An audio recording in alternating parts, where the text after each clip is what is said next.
Magandang umaga po, kain po tayo. I-measure ko lang po ulit yung banana loaf na finiture ko, I think 2 days ago, no? Low carb po ito na banana loaf. Namahan ko lang po siya ng 3 pirasong sunny side up egg na well done. Pinagsabay-sabay ko po sa kawali yan, kaya mukha po siyang omelette. Tapos ito pong banana loaf, tinost ko po siya, nilagyan ko po ng konting butter. And then sasabayan ko rin po yan ng 1 cup ng brewed coffee. Stevia drops po yung sweetener na ginagamit ko po dito. Of course, i-measure po natin yung blood sugar impact po nito kung meron man, no, via the OTAI CGM. So hanggang ngayon, OTAI pa rin naman ang ginagamit natin. Balik po ako after 2 hours and we'll see kung ano pong epekto nito.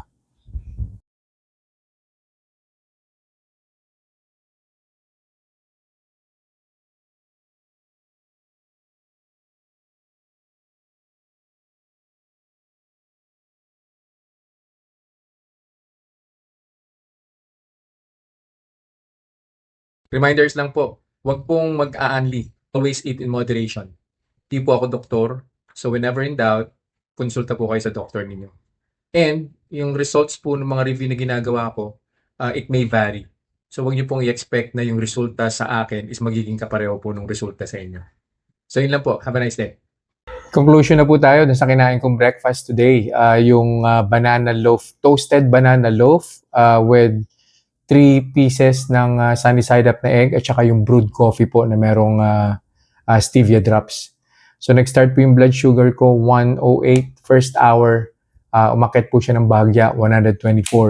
Yun na rin po yung peak 124.